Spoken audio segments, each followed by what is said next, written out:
Well, this is a strange one. I don't know about you people from Sydney. So, it's from Kathy Newman, which strikes me as somewhat unlikely. And it's got 164 upvotes, which is quite a few upvotes.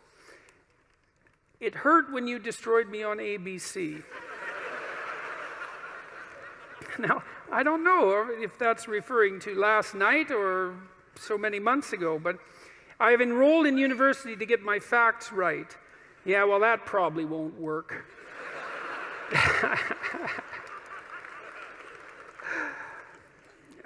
Thank you for enlightening my soul.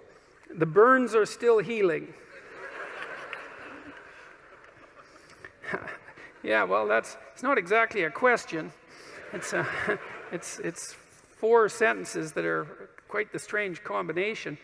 I would say something about the burns are still healing. You know, I mean, Nietzsche said that you could tell much about a man's character by how much truth he could tolerate, which is very interesting. You know, there's an idea in the great Western tradition that the truth is the way and the path of life, and that no one comes to the Father except through the truth. And I believe that to be the case, because I don't think that you can manifest who you are without the truth. And so I think it's literally and metaphorically truth, that the pathway to who you could be if you were completely who you were is through the truth. And I would say, and so the truth does set you free, but the problem is that it destroys everything that isn't worthy in you as it sets you free, and that's a process of burning. And it's painful, because you cling to what you shouldn't be, partly out of pride and partly out of ignorance and partly out of laziness, and so then you encounter something true, and you all know this perfectly well, because when was the last time that you learned something important that wasn't a blow of some sort, you know? And it's often you look back at your life and you think, oh God, I really learned something there. I wouldn't want to do that again, but it really changed my life. I mean, sometimes it can really destroy you, you know, an encounter with the truth, and you never really recover. But now and then something comes along and straightens you out, and a lot of you has to go. A lot of you has to burn away, you know, and I suppose in some sense the idea is that everything about you that isn't worthy is to be put into the flames. And that's another reason to be not so casual about claiming what you believe, because it isn't something that you undertake without due caution. You know, I learned when I was a kid, about 25 or so, a little older than a kid, that almost everything that I said was one form of lie or another. And I wasn't any worse, I would say, than the people that I was associating with, or any better. And the lies were manifold, you know. They were attempts to win arguments for the sake of winning the argument. That might be one. Attempts to indicate my intellectual prowess when there were competitions of that sort. Maybe just the sheer pleasure of engaging in an intellectual argument and winning. My inability to distinguish between ideas that I had read and incorporated because I had read, but hadn't realized that I hadn't yet earned the right to use, all of that. And, you know, I had this experience that lasted a long time. Well, I would say it's really never gone away. And I think this was the awakening of my conscience, essentially. And I didn't realize this until much later, when I was reading Socrates' Apology. This voice, for lack of a better word, made itself manifest inside me, and it said every time I said something that wasn't true, and that's usually what it said. That's not true. You don't believe that. or there was a sensation that was associated with it. I don't think this is that uncommon, you know. I asked my psychology classes for many years in a row if they had an experience, this experience, that they had a voice in their head, let's say, it's a metaphor, or a feeling that communicated to them when they were about to do something wrong. And it was universally the case that people agreed with one of those statements or another. And the other thing I would ask is, well, do you always listen to it? And of course the answer to that was definitely no. But that's also very interesting, you know, that you can have this faculty, this conscience. This seems to me to be very tightly associated with the idea of free will, is that you can have this internal voice, this daemon, the root word for democracy. Oh yes, I didn't finish that story. So yes, well, it's important. Well, so Socrates' daemon told him it was his moral guide. And democracy appears to be predicated on the idea that the polity will function if people attend to their consciences. That's the overlap of those conceptualizations. And well, first of all, I think that's the case, you know, and it makes a certain amount of logical sense. I mean, if we assume that the political state is something like the emergent consequence of the decisions of all its citizens, we would assume that the wiser the decisions of the citizens, the more upright and functional the state. I can't see how it could be any other way.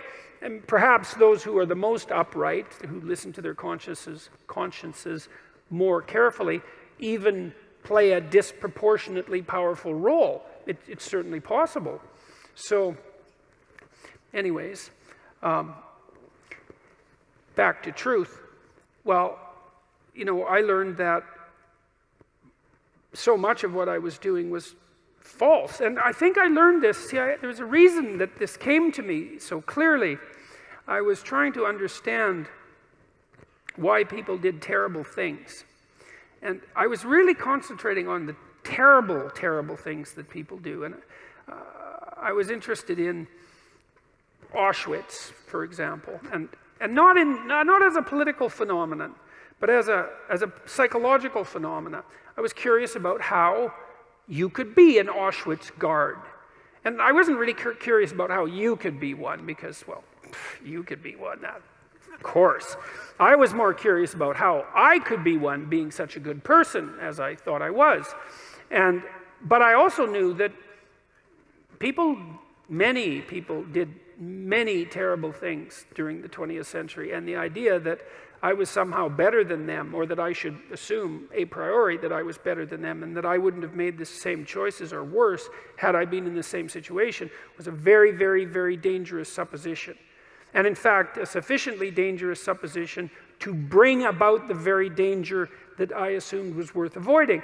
I had this idea, you know, that what had happened, especially in Nazi Germany, but also in the Soviet Union, shouldn't happen again. That what we needed to do, because of what happened in the 20th century, especially because we also managed to create hydrogen bombs, that we had become so technologically powerful that there wasn't time for that anymore, that time for that was over, and that we really needed to understand why it happened, and that perhaps we could go deep enough in that understanding, which is, I think, what happens when you go deep into understanding, so that you could stop it. Because if you understand a problem, maybe you can solve it, you know, and at least in part, I came to believe that the problem was, as Solzhenitsyn said, that the problem is that the line between good and evil runs down every human heart. And I was reading Jung at the same time, you know, and he believed that the human soul was a tree whose roots grew all the way to hell, and believed also that in the full investigation of the shadow, which was the dark side of the human psyche, was that it was bottomless, essentially, that it was like an experience of hell. And that also struck me as true. And that the way to stop those sorts of things from happening was to stop yourself from being the sort of person who would do it, who would even start to do it. Because the other thing you learn when you learn about atrocities of that sort, you could read Ordinary Men, by the way, which is an unbelievably great study of exactly this sort of phenomenon. It's on my book list on my website. It's about a group of German policemen who were turned into brutal murderers over a period of months when they went into Poland after the Germans had marched through. And they were just ordinary middle-class men. And they weren't forced into this by their leadership, by the way, either, which is one of the things that makes the book so interesting. So for me, it was a matter of understanding that if we want this sort of thing to not happen anymore, then we have to start to become the sort of people who wouldn't do it, which seems rather self-evident, all things considered, unless, you believe that we're the pawns of social forces, for example, like the Marxists do. And I don't believe that, because we're also the creator of social forces. And we're also capable of standing up to social forces, because I would say the individual is more powerful than the social force, all things considered.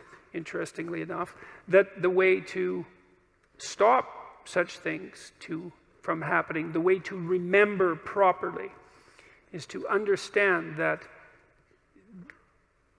you could do it, that you could do those terrible things, because the people who did them were like you, and that the way out of that is to stop being like that. And the way you stop being like that is, well, at least in part, by ceasing to tell yourself lies that you don't believe in, and that you shouldn't act out. And, and that's made a huge difference in my life, for better or for worse. I mean, it was a very uncanny experience, I would say, because it's very discombobulating to experience yourself as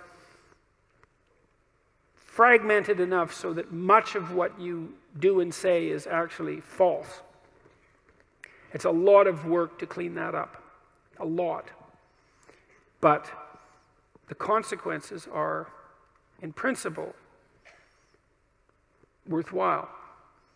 And so that was part of what understanding that was part of what drove me towards clinical psychology, say, and away from political science and law and from politics in general, because I started to believe that, and I think this is the great Western idea,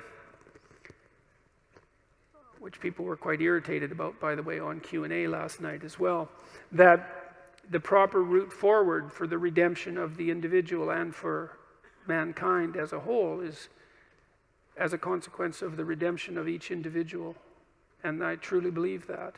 And I believe that that occurs as a consequence of adherence to the truth and courage in the face of being. That's rule one, right? To stand up straight with your shoulders back, is to take on the onslaught and to enter the contentious ring and to do more than your best, because your best isn't enough, because your best isn't as good as you could be.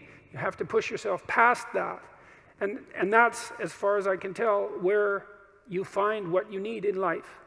You find the meaning that sustains you in life, and you find the patterns of action that redeem the world, both at the same time. I mean, life is a very difficult business. It's fatal, and it's full of suffering, and it's full of betrayal and malevolence. There's nothing about it that's trivial. It's all profound.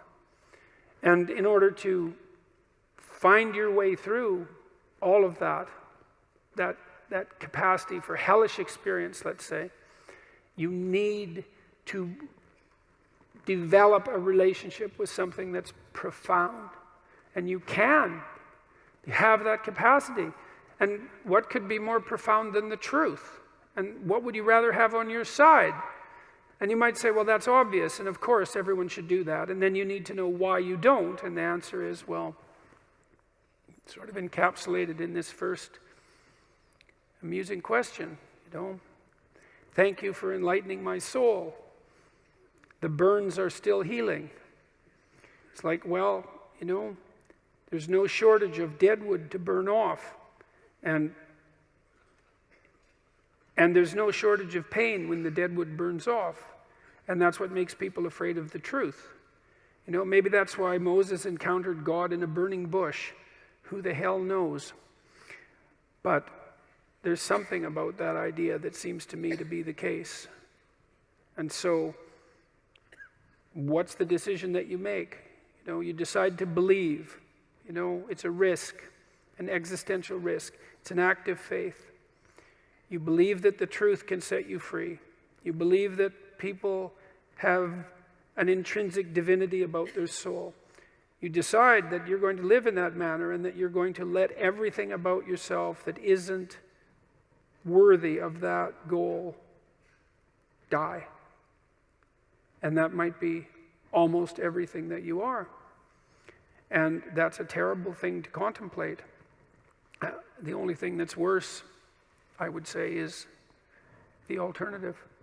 Because the alternative is the sorts of hells that we managed to produce around us and that we produced with particular expertise during the totalitarian regimes of the 20th century. And it would be a good thing if we decided collectively and individually not to go back there again. Thank you.